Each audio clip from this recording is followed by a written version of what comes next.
morning, guys. Welcome to the Red Circle. I'm so excited today. Yay. We're going to go over probably one of my favorite, not concepts, I guess my favorite... Conspiracy? No, like the favorite things to talk about. Okay. Because I think everybody should know this. They should teach this in school. Yeah. People should understand this because then they can understand how the world works. Yes. And how the monetary system works and how we are all being screwed. Mm-hmm. So I'm very excited for today. I hope I can get through it all, and I hope I don't screw it up. And if I do, just beat me up in the comments. It's not something like I've studied it a lot. Mm-hmm. I feel like I have a good grasp on it, but I'm sure there's a million things that I don't have. So today we're going to go through the history of money and the monetary system, how it works, and I'm going to go very basic. I'm not going to do like too much detail because we'll be here all day. Like one of my favorite documentaries is The Money Changers, and you see the documentary, and the guy, you can tell he's like from the 90s. Mm-hmm. Even like the intro music. Let's play the intro music so you guys can hear it. It sounds like news. Oh, yeah. Okay, I don't want to get demonetized. But this excellent documentary, the title of the book is speaking about Christ when he went into the temple, and they had the money changers, and he went back and he sat down and made a whip, and then he went in there and like kicked everybody out of the temple because they were screwing the people. Most people think it's because they were selling stuff in the temple, and that's not true. It's because they had unequal weights, and I'll get into it. Okay, so the first thing is the creation of money. Okay. So I want to go all the way back there. All right. So before the creation of money is like we're getting goats this weekend. Yay! Yeah. So they're getting pygmy goats. Yeah, they're I'm so excited. Yeah, we should throw a picture up. Pygmy goats. Super cute. They're like little puppies. Oh, they're so adorable. Yeah. And so like if I had pygmy goats, and I know you have chickens, so like say I had a gallon of milk, and I was like, I'll give you this gallon of milk for 3 dozen eggs, right? So this was trade before. But what if you didn't want milk? What if you wanted, steak? So then I'd have to go take my milk and go find somebody that had steak, get the steak, and then come back to you, and hopefully you hadn't gotten the steak already, and then I'll give you the steak for the eggs, right? And so it creates a problem of trade, right? Yeah. It slows down trade. It slows the velocity of trade. So what they created was money. They said, okay, well, let's settle on money. And the number one money in history is gold and silver. Okay, so gold and silver they would weigh it based on the purity. They would give you a certain value based on the purity of the gold, right? And they would say, okay, this is how much gold is now, and everybody would trade in gold, and everybody wanted gold because everybody could use gold, right? So that's the main reason. Now, they've done other things. They've done like seashells. They've had sticks that had notches on them. They've done all kinds of crazy. I think there was also a flower, and it created this huge boom and bust in an economy, right? So they created money. Okay. And they created a value of money. So then the problem was, if you accumulated a lot of gold, now you had a risk of somebody stealing it from you, right? Yeah. So you had to hire, guards to guard your thing. It's the same thing with property. In other countries, they deal with this more than we do in America because we have a really good, consistent police force, And I think a lot of people take that for granted. Yeah, for sure. We don't deal with that as much. We don't have to. I don't have to have guards. Yeah, when you go out of town, you don't have to worry. I was talking to somebody that has farms because I was talking about opening a coffee farm, and I was talking to a guy that has farms, and he says the big problem that they have in Mexico is that people will move in and build a structure on the edge of your farm. Yeah. And now they own that land because there's a house there. Yeah. and it's very hard for them legally to fight it. Yeah. And I was like, wow, this is insane. That's bonkers. I don't It's want to like the deal with Wild that. West. You know? Yeah. I don't want to deal with that, you know. And then you got to pay off like the party, or you got to pay off the cartel to have like protection of the property that you already own. You know what I mean? And you're already paying taxes. So to me, that's kind of like that makes me like not want to do business there. Yeah. Because I don't want to risk that, and I don't have to worry about having armed guards of land. I'm just trying to make freaking coffee. Yeah. Yeah. Like, how much slower does it make the economy work that people that are trying to do business have to deal with these stupid problems? Totally. Right? So what they created, I say all that to say this, is what they created was banks. Yeah. Okay? So that you didn't have to protect your money. They say, hey, come to my bank. I'll guarantee it, right? And I'll give you this piece of paper. And this piece of paper is like a claim check for your money that was deposited in the bank. And then people started accepting these claim checks as if it was money. So they would go on the claim check, maybe sign the back of it or seal the back of it with a ring or whatever. And like, okay, you can go get your money from the bank. You give me the stake. Right? So they weren't even dealing with the actual gold in commerce. They were dealing with the claim check. So the best way to understand a claim check is kind of like if you take your clothes to the laundromat, to the dry cleaners, and then they give you the little receipt. And then you're like, oh, okay. The receipt is not the value. It's the shirt that's in there that's the value. Yeah. The same way the claim check is not the value. It's the gold in the vault that's the value. That somebody had to go dig out of the ground, refine, melt down, make into a coin that people would accept, right? So that's what happened. Then the banks came up with this crazy idea. They said, well, these people are no longer coming to get their gold, so maybe I can lend out gold more than I actually have in the vault based on a fractional amount. So I don't know the exact amounts that they would lend out, but let's just say they would lend out 10 times the amount of gold that they had in the actual bank. Yeah. So I had 10,000 ounces of gold in the bank. So now I can lend out 100,000 ounces of gold and make interest on 100,000 ounces of gold, not just the 10,000. Yes. Right? So you lend it out, you make interest, and the people that are putting the money in there, they're paying you for it. Amazing business model. They're making tons of money off of it. Right? Yeah. So everybody that started banks was making killing, right? They would be able to control a lot of how things were happening because they were controlling interest rates. They were controlling the amount of money that they were going to lend to somebody that's going to start a business. Lending is super powerful. Yeah. Today, any big city you go to, the two biggest buildings are going to be the banks and the insurance companies. Oh. Right? Yeah. It's just the way it is. Yeah. Okay? Because they make money off of money. Like, it's crazy. So fractional reserve lending was invented. But then sometimes there were scares, wars, financial collapses, and it would create runs on the bank. So the people would come back to the bank with the claim check, they'd give me my gold, and then after like 10% of those people had gotten their gold, there's no more gold. There's no more gold in there. Yeah. Right? So then they would lynch people, and this is the guillotines, right? Like back in the day, like they didn't play, right?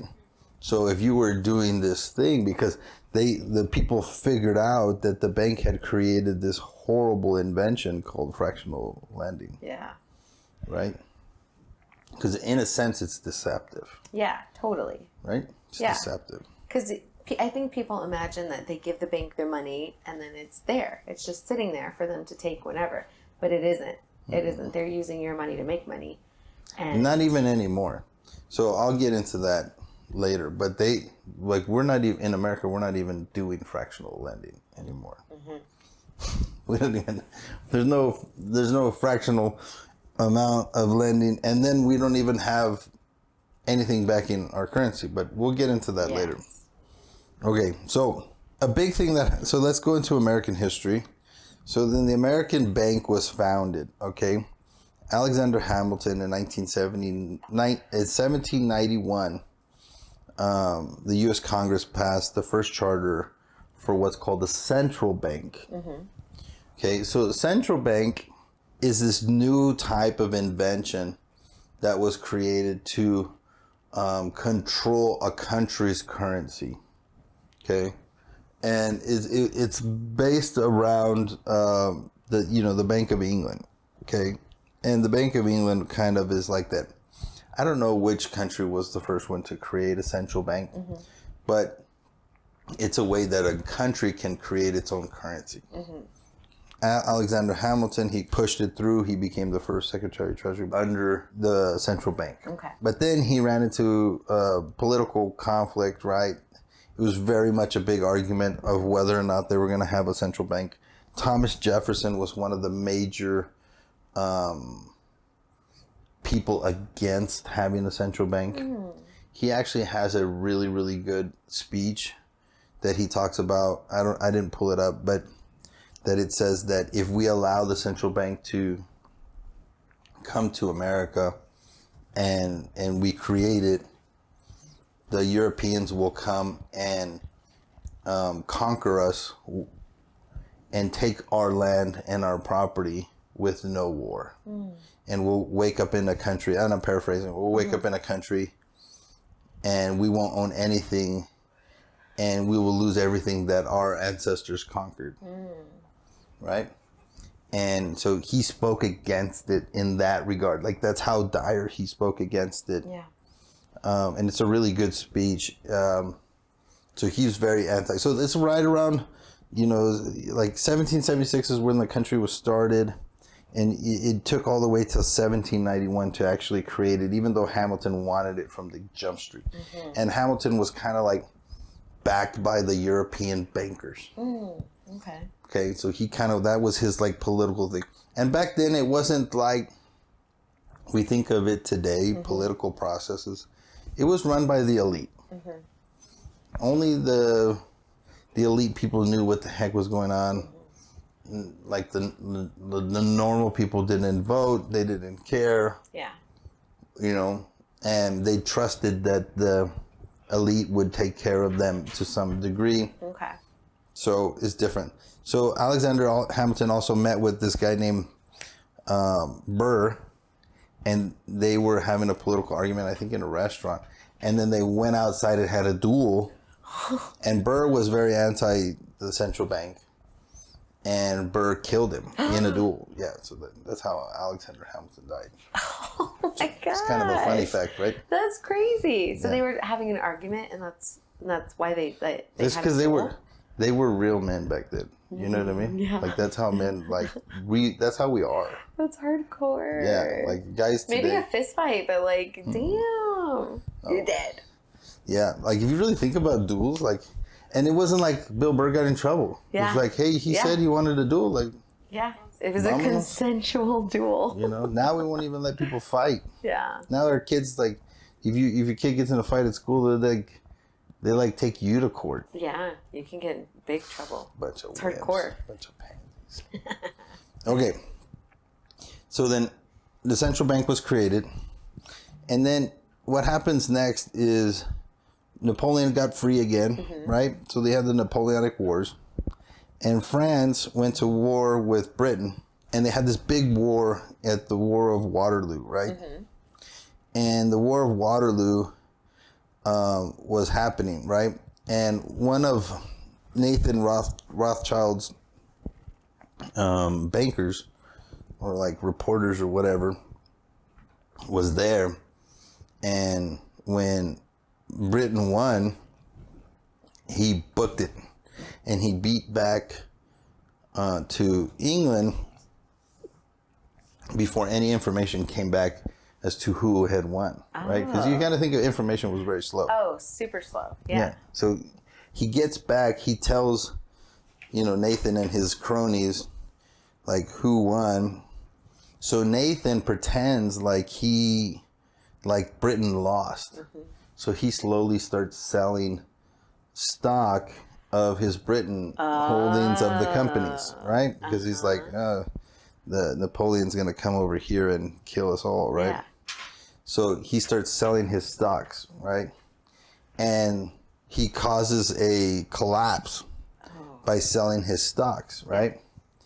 And Nathan Rothschild is kind of like the guy that owns all the European central banks. Okay. So he was like the European central bank guy. Okay. So most people don't understand the central bank is not, it's not owned by the government. It's a private bank that issues money for the government, right? They get like a special privilege to print money from a bank that has no money in it. Yeah. Yeah. Okay. Yeah. So, go figure. Okay. But it's all about control and security. So I'm not even sure entirely how a central bank was invented, right? Like how that even came about where they figured this out, right? Honestly, you know what's funny is it makes me think of, you ever heard of the study of alchemy? No, I don't think so. So alchemy is like an old thing where they try and turn lead into gold. Okay. So it's like a bunch of wizards and they're all trying to they literally kings and kingdoms would spend millions and millions of dollars equivalents in today's to try and figure out how to make gold. Yeah. And it was like these guys that were doing witchcraft and all kinds of sorcery, like Merlin and, you know, these kind of, that's where it's all based around, is they're just trying to make money out of nothing. Yeah. You know, so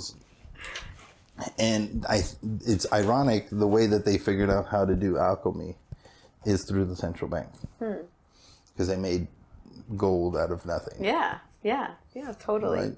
So he gets back, they drop the prices of all of the currency, of all the stocks, and then Nathan Rothschild buys them all back, pennies on the dollar. In a sense, controls all of the major businesses in Europe. He becomes a majority owner of everything in Europe. This is how he did it, right? In a sense, a false flag on the stock market. Yeah. You could call it that. And then he capitalized on it, on that fear. Yeah. It's good to understand because you can understand kind of how Europe was controlled. So first they got controlled by the central bank, the Bank of England, and then they got controlled by this guy buying all of the stock market, right? All the major companies. You know how Elon Musk was trying to buy Twitter? Yeah. Right? Well, he did buy Twitter. Let's say that the board had 10 seats. I don't know if you can see this. So it has 10 seats, right? And one of them was, and this is the board of Twitter, right? And one of them has the dude that actually started Twitter, who has like 2% of Twitter. So then really what you would need to control is you would need 6 seats to control all of Twitter. Okay. So these 6 seats are controlled by different corporations. Each one is like JP Morgan, like Blackstone, like, you know, like Wells Fargo, like, you know, General Mill, whatever these big conglomerates, right, that own everything. And they all kind of are, in a sense, owned by the same company. Or they have the same agenda. And they're like, so there's really like 12 companies that own a majority of the board on 90% of the U.S. stocks. Yeah. And the reason I bring up Twitter is because they talked about that. That they were even mad that he would get over 12 or 15% because it would throw off this balance of control over Twitter. The reason is if he buys them all, like they're all gone. You know, he's the board, right? Yeah. He can do whatever the hell he wants, right? But that's what all companies are like. Okay. So say this company is, you know, Blackstone or whatever, right? And Blackstone, you go to its company, it's the same way. Blackstone doesn't own it all. It just owns one seat. And then the same buddies that he has owns all the other seats. Yeah. And then so on and so forth to all the companies. Mm-hmm. So it kind of was designed around Rockefeller, which I won't get into today, but when they forced Rockefeller to close his companies, right, because of the monopoly, mm-hmm. right, you know, and Roosevelt like forced him to break up his company right into 30 different companies, and then he just had to control all these companies, so he was able to sell more percentage of those companies, and it made him richer. Yeah, yeah. It made him richer, ironically. So what they were trying to do to hurt him actually made him richer. Mm-hmm. Okay, let me get back to where I was at. Okay. So the reason I say that is that's just kind of how that happened over there as well. So you don't have to own 100% of the company. You just have to own a majority stake. Mm-hmm. So that was like the first way of owning companies. And then the second one was the monopoly when they broke them up. And then they were like, oh, I just have to own a fraction of the board. I don't even have to own a majority of the company, right? Yeah. To tell the company what to do. And imagine owning a majority of all the companies, and then you can manipulate, like it's better than a monopoly. Yeah. You know? Yeah. And it's a legal way to do it. Yeah, it's mm-hmm. totally legal, mm-hmm. yeah. Because you can't stop me from owning, 5% in Twitter, mm-hmm. right? And I can own 5% in, in Facebook, and then 5% in, whatever the other, in Google. Exactly. Yeah. And then in all my other 12 buddies own 5% in all of those things. Yeah. We run the world. Exactly. So we have a meeting together, and we're like, hey, what are we going to do today? Yeah. Pinky, try to take over the world. You know what I mean? This is like... So, okay. So after that, then they created the banks, right? The central banks. And then Rothschild took over European stock market. Next thing that we have is one of my favorite stories is Andrew Jackson. Now, Andrew Jackson is a crazy character, okay? And he is not politically correct in today's world, right? The dude was racist. The dude was anti-Indian, Native American. He was part of the Trail of Tears, mm-hmm. right? Mm-hmm. So the Trail of Tears was like where they kicked them off the reservation and they made them walk all the way over with it, and most of them died, right? Yeah. It's a horrible story, right? Yeah.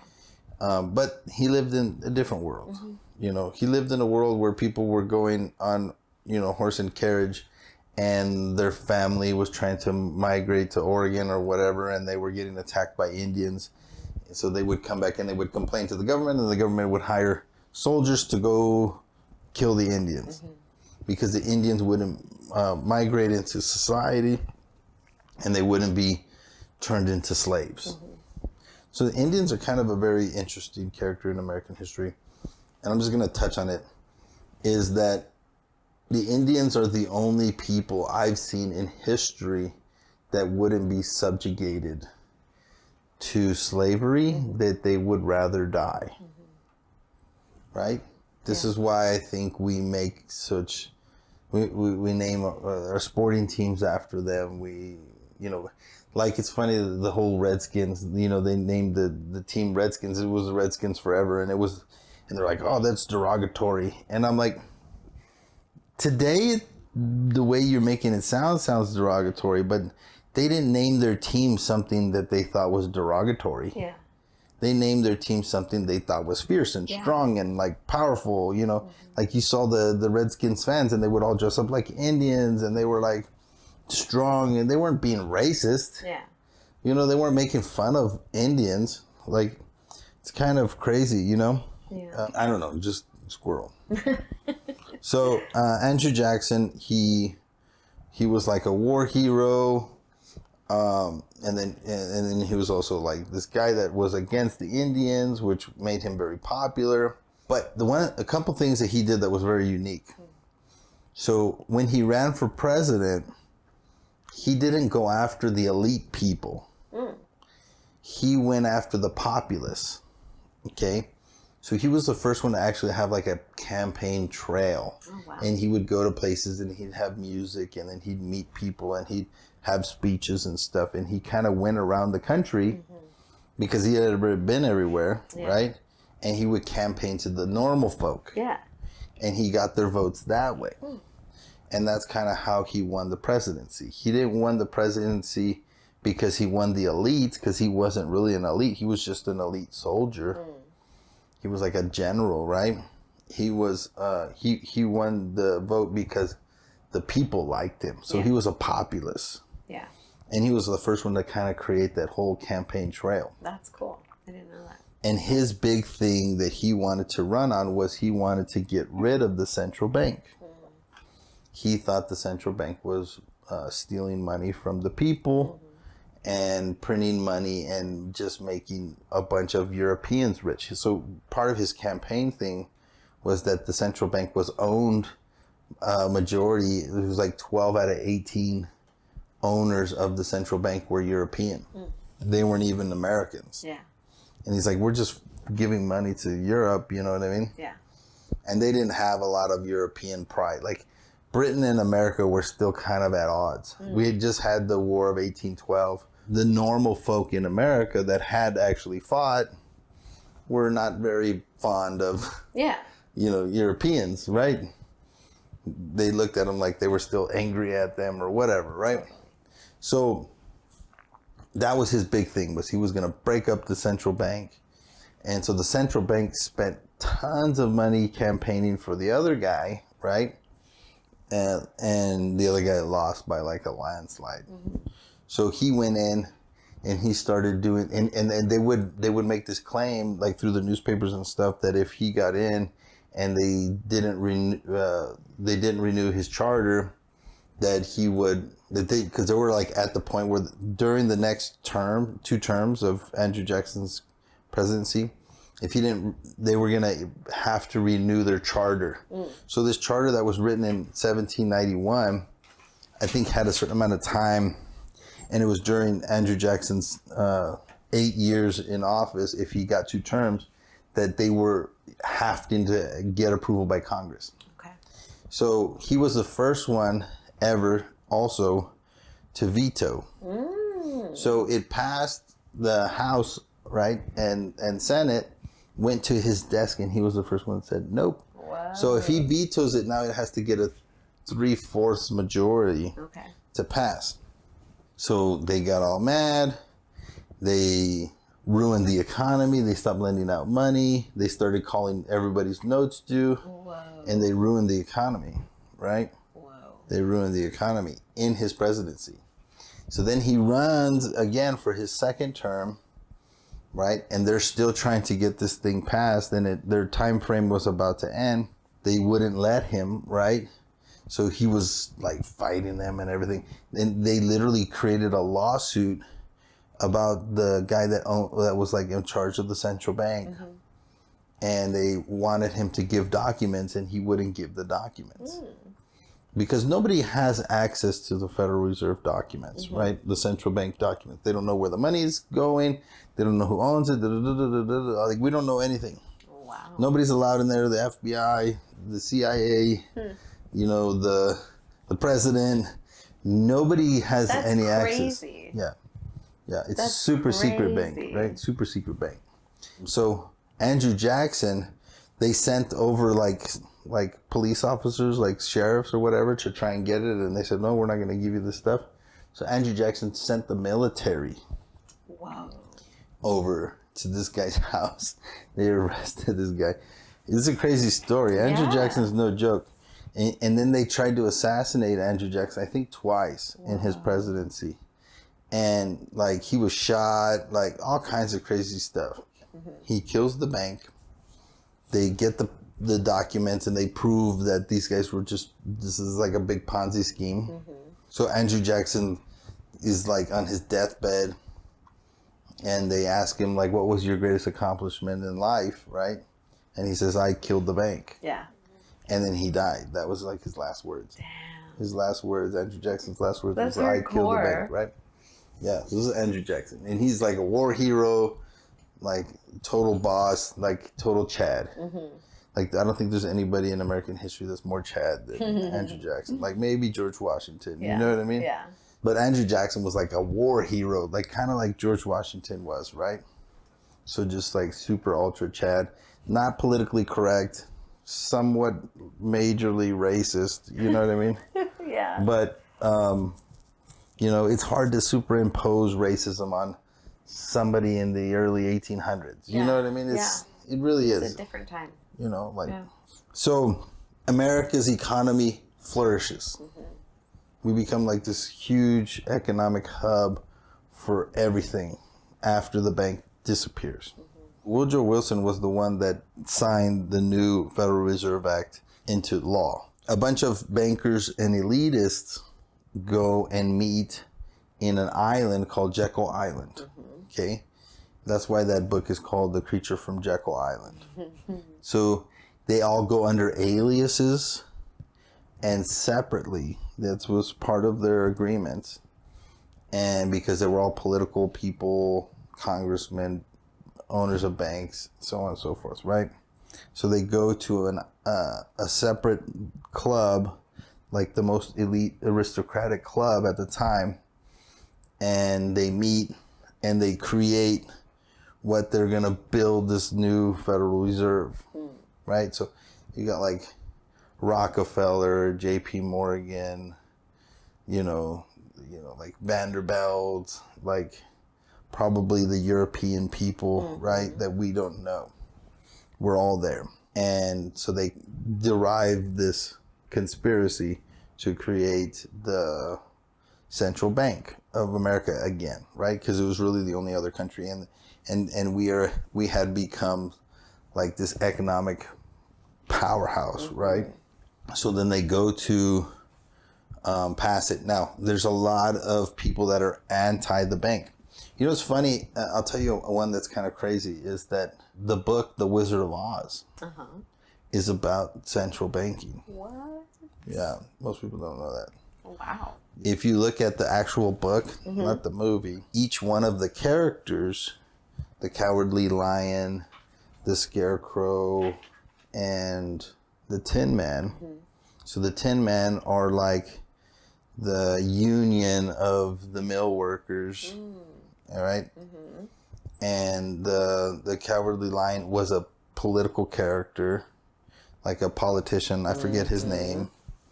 And then the Scarecrow, I think, was the farmers. Oh. I think was like the union, the organizers for the farmers. And it was saying that these are the people that needed to fight against this political system. You know, the yellow brick road is the gold, right? Now, this is where I'm going to get into actual conspiracy. Okay. So none of that stuff was conspiracy. This is all fact. Yeah. This is all That's like Gary, history. like you just like, welcome to, you know, central banking 101. Yeah.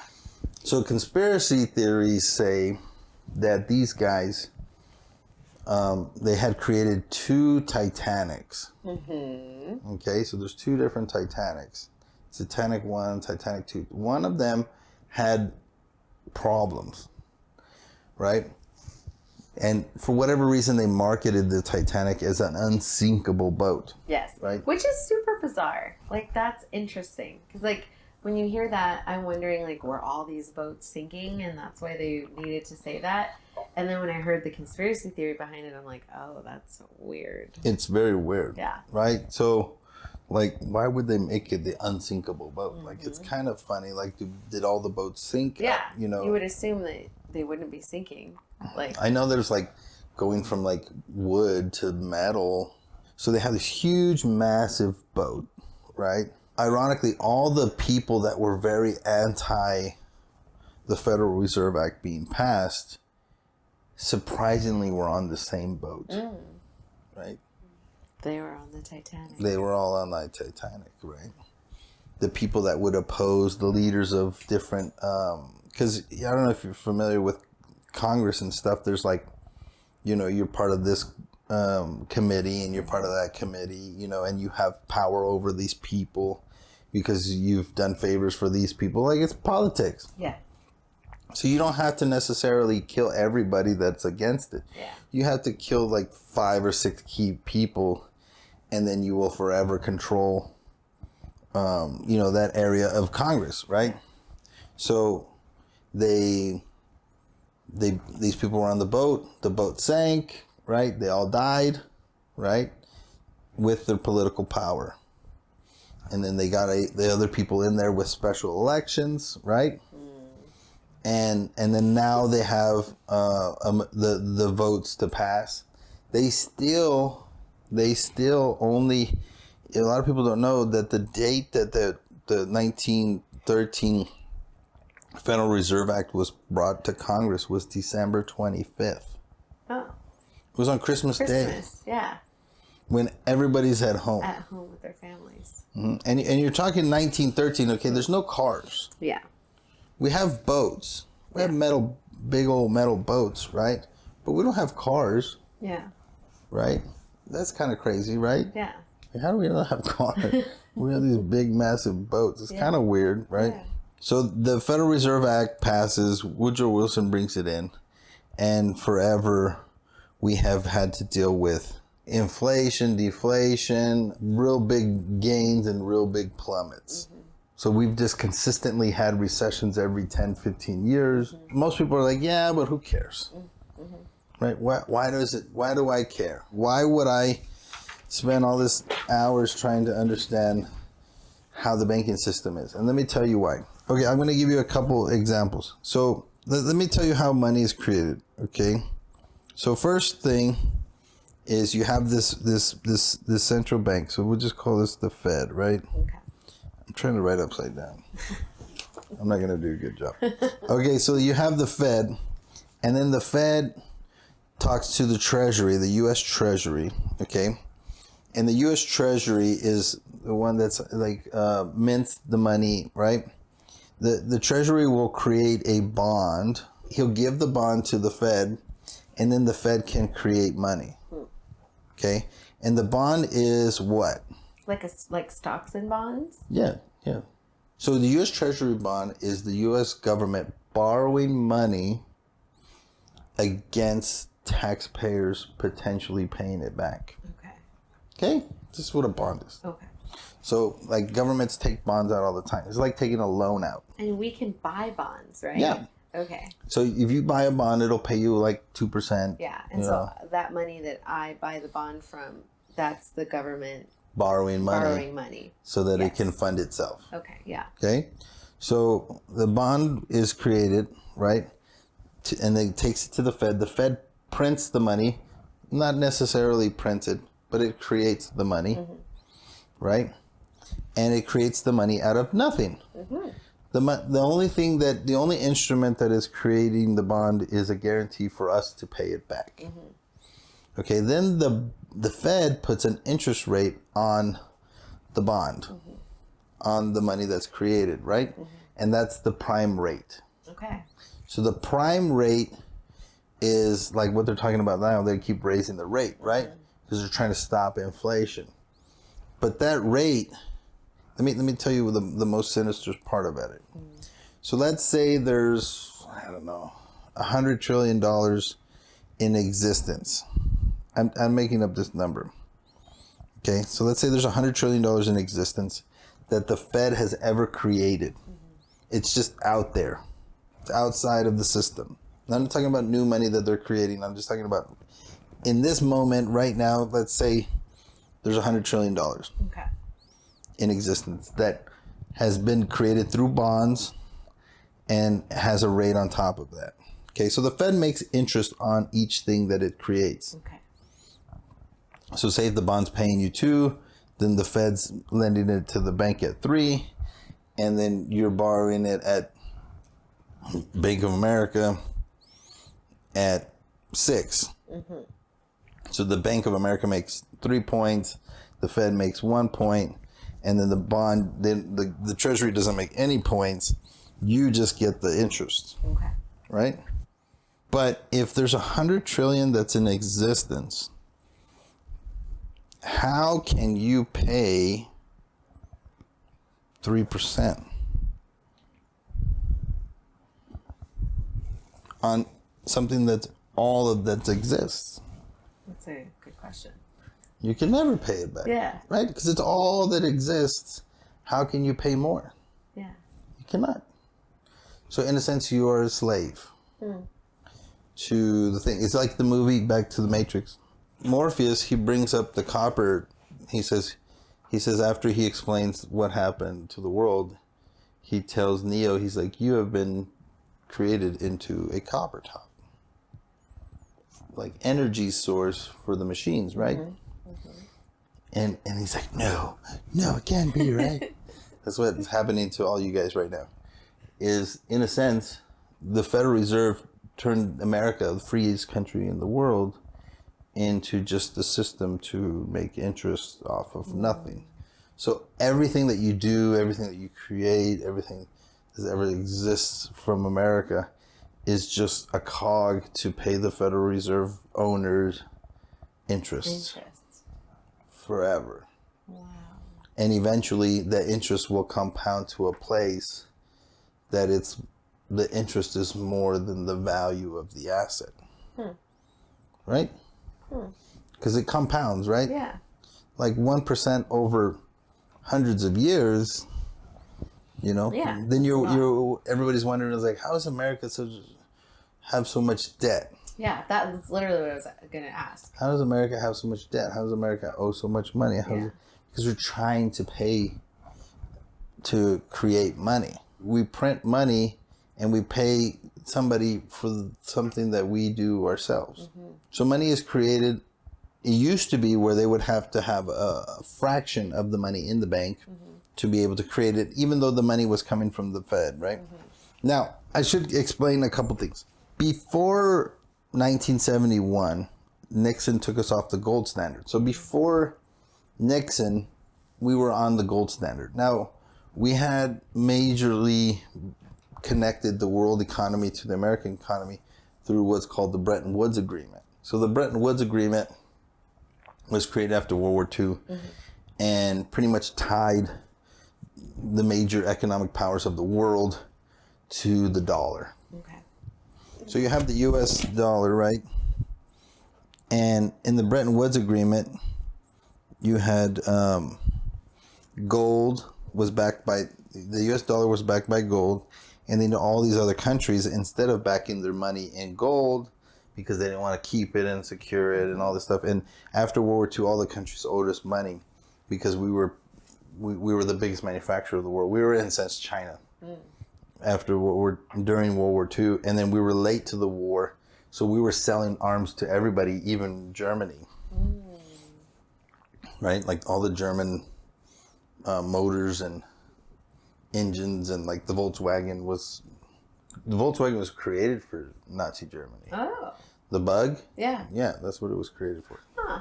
So so we sold arms to everybody, and then they owed us money, but instead of them having to send ships with gold back to America periodically, we told them, okay, you just back your money in dollars, and then we'll keep our money backed by gold. The president or the prime minister of France got on national TV and made a big press conference saying that America's money wasn't one-to-one backed by gold anymore, that they were just printing money.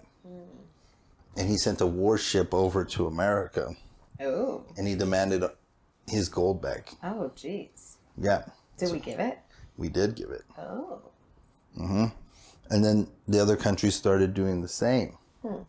So in 1971, Nixon said, we cannot do this or we're going to go broke. So he cut ties with gold. He says our money is no longer backed by gold. You can no longer redeem your money in gold. So back to the claim check, you could take your claim check, even as an American citizen, go to the bank and redeem your dollar in gold. Whoa. Yeah. Yeah.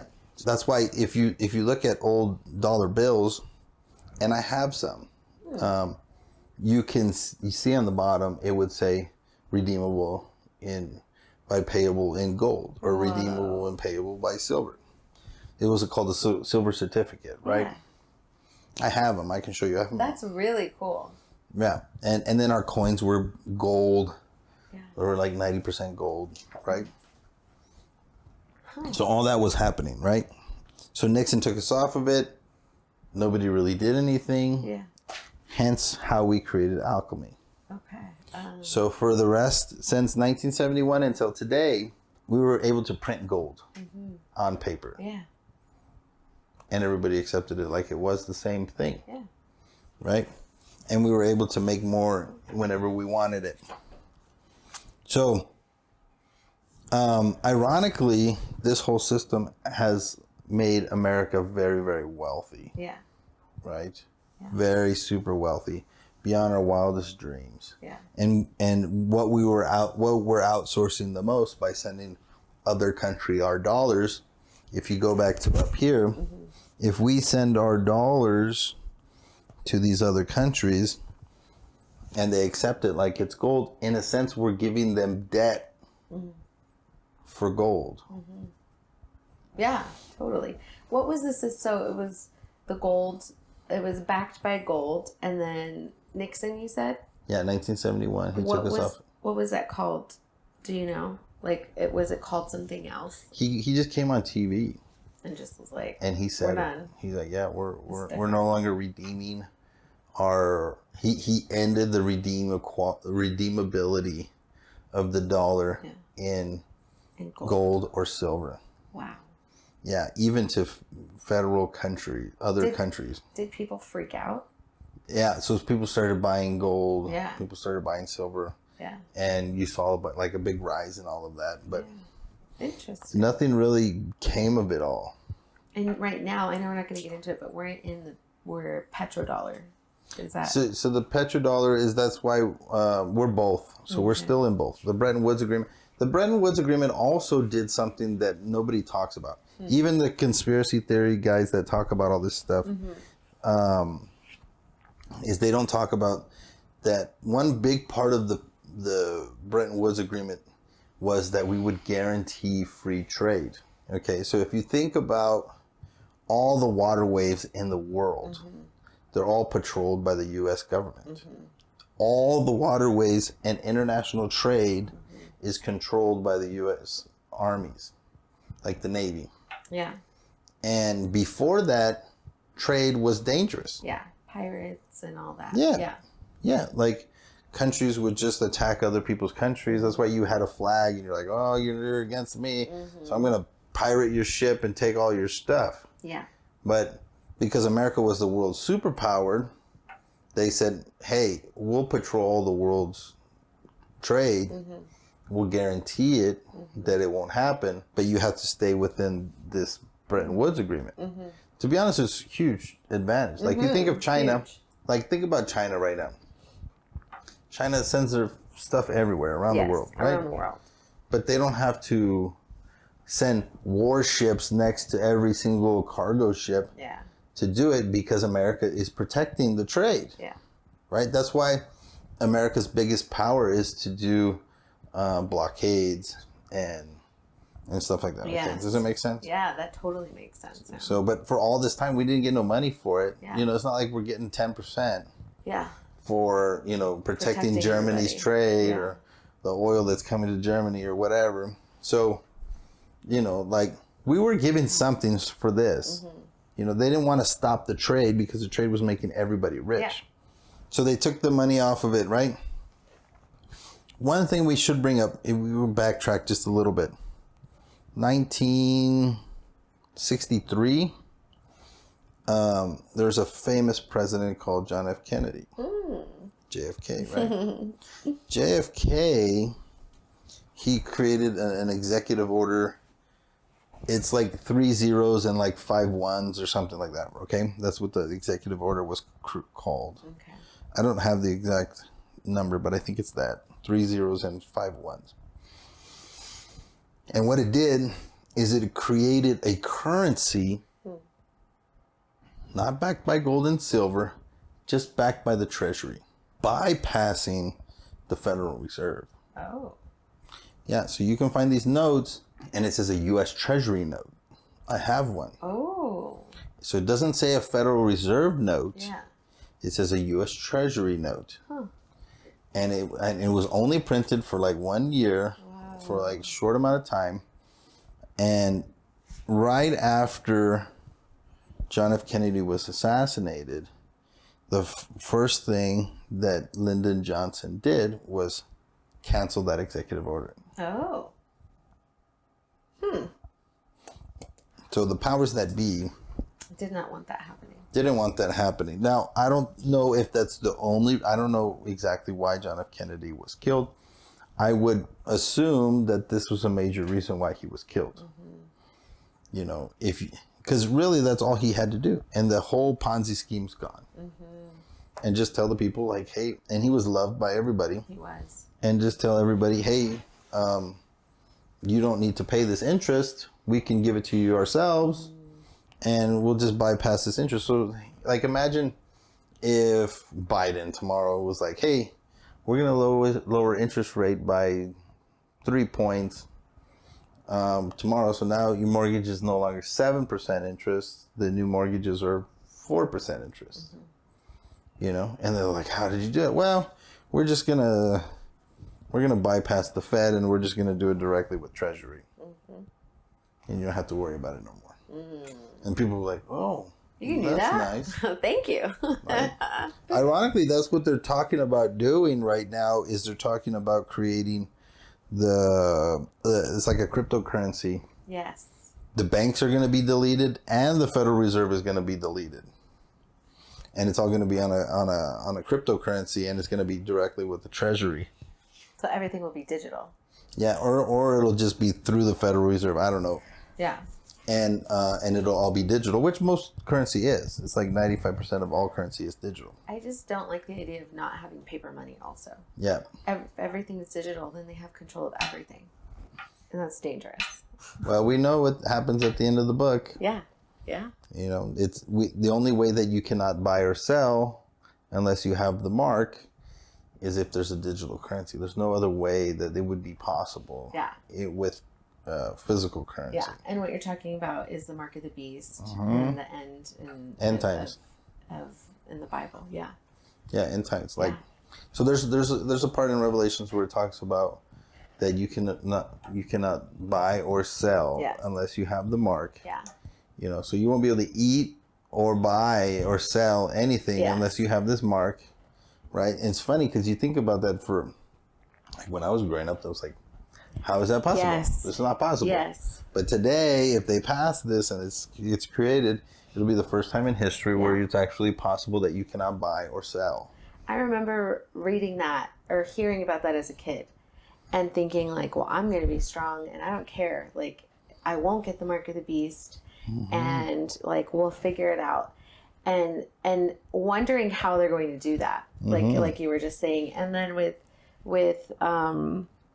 the COVID, with all of that stuff happening and them making it so that, you know, in certain states you can't go to stores, you can't go to federal buildings, you can't do this, that, the other unless you're wearing a mask, unless you have a vaccine passport, unless you're doing all these things that they want you to do. You can't go into a bank, you can't go into a courthouse, you can't go into a grocery store unless you're complying with what they want. And talking to people about that and watching it all happen, I'm like, oh, this is very easy for them to do. I just could not imagine it as a kid. And I just remember thinking, like, I'm going to be strong. I'm going to, you know, like, stand with my morals. And then we did, you know, like, we did not get jabbed and we didn't travel to where you had to be. You know, we stayed in Texas. Like, F that. Like, I'm in Texas. Like, we're not going anywhere. My sister lives in Cali.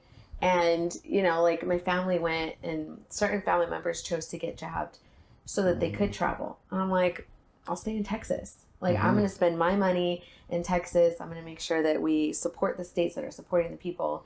And watching so many people just choose to get something in their body that they don't know anything about because they wanted to be able to travel. Or they didn't want to have... Out of convenience.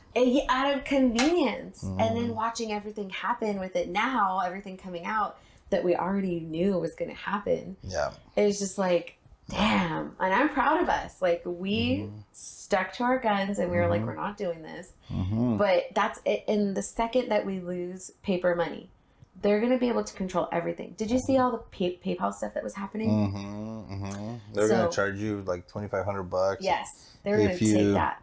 If you, what was it? Like, spread misinformation. Yeah, like whatever misinformation. That means, right? Yeah. So if you post... You mean like the stuff that they said was false before COVID, that now and then we know now is we true. know is true. Like that the natural immunity is way better than getting a vaccine. They didn't even test the jab to see if it would stop transmission. But they were telling us it's stopping transmission. Yeah, and once you get the thing, we're gonna end it. It's all over now. And anybody that said that, doctors, scientists that said that it doesn't stop transmission, that's misinformation. And now we know that is not misinformation. And that's crazy. Like with PayPal, like that's how a lot of small businesses get their money. And if PayPal is allowed to call anything they want misinformation and then steal $2,500 from a small business, that's going to shut a lot of people up. That's going to make people feel like they can't say things because they don't want to lose money. They don't want their business to get hurt, and it's bull. It's crazy that anybody, like PayPal, thinks that they have the power to do that. And then everybody spoke up and PayPal's like, just kidding, we're not going to do this. But it's already, like, they're doing it. Like, I know that they're going to try to do it again. They're going to try to sneak it in. And it's scary. PayPal's going to try to do it. Venmo, everybody. I think everybody's going to try to do that. Yeah. And then if we That's have where just crypto's digital, going to come into play. Bitcoin is the only one. Bitcoin is one of those things that's kind of fascinating because we don't know who made Bitcoin. I know. What's his name? Nakamoto. Yes. Yeah.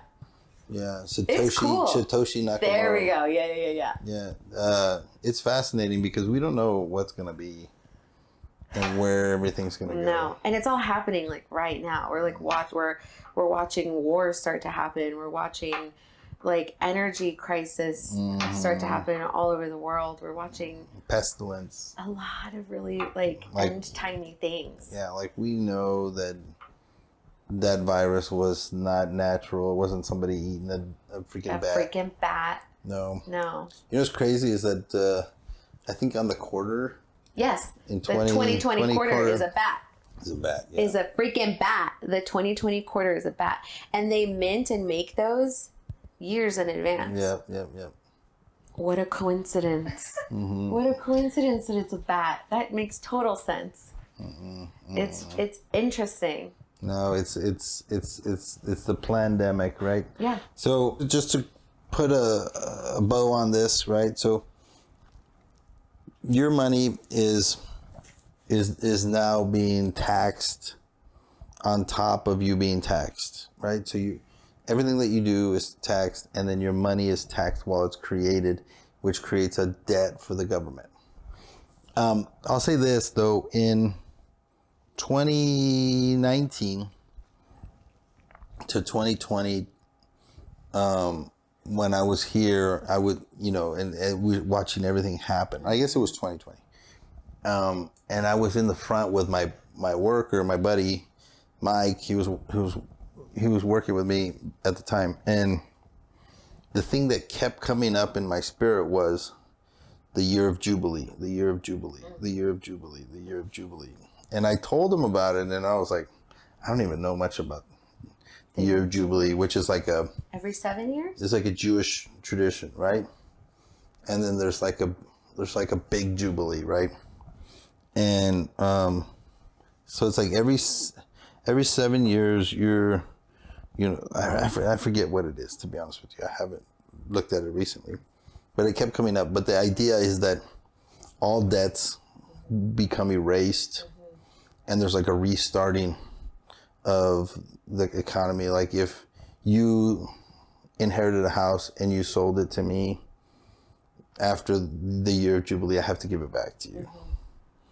Which is kind of crazy. It's kind of like a lease. Like you don't when you buy it, you're leasing it, and then the year of Jubilee you get it back. Land, things like that. Yeah. So it's like it stays with the family. Yeah. And which is kind of crazy when you really think about it, but the year of Jubilee is what kept coming up. So I can see how all debts will be erased. Ironically, in that documentary, The Money Changers, at the end, I don't want to ruin it, but whatever. At the end of it, his only solution, he's like, we can't pay it back. So if we tax the whole world all the money that we owe, it would be equivalent. It would be like $2-3 trillion. It's like the world GDP. Mm-hmm. And like we owe like 200 trillion in unfunded liabilities and like 30 something trillion in like direct loans. So one's is like what we promised to the American people, and the other one is what we owe to everybody. So the idea is that the best thing to do would be to devaluate the money to a point where everything gets paid off. Everything gets paid off, and then you just start a new currency. Yeah. Which could be a digital currency. Yeah. And that's his solution back in the 90s. Right? It's crazy just how fake our whole system is. Like, even I remember watching, I forget which late night TV show it was. It's like Jimmy Kimmel, or I don't know, it wasn't Kimmel. I forget. But they bought student loans. So you take out your loan, and then a lot of times the loans will get purchased by debt collectors, and they will purchase it for pennies on the dollar. And then those debt collectors will then try to collect that debt. And they'll try to collect it for more so that they can make a profit. So what this late night show, I forget which one it was. It's a British dude. It was so interesting. They made a company, and they bought up a bunch of student loan debt for pennies on the dollar, and then they just forgave the debt. Like, debt is fake. It's all fake. The whole system is fake, and we're all just like participating in it because that's the system you have to participate in. But it was so bonkers to see them buy, like, we'll say $1 million worth of debt, and they bought it for $25,000, and then they just forgave it. They just sent letters out to everybody and were like, your debt has been forgiven. Isn't that amazing? Yeah, that is pretty crazy. I knew that companies would buy up debt, but I just never thought about that before. And it was student loan debt. They just like blessed a bunch of people. Wow. I don't know. I forget how much they bought and what they did, but like watching that happen, I was like, oh my God, like it's all fake. It's super fake. It is. It's just so weird. It's super fake. And how is it stable? It isn't.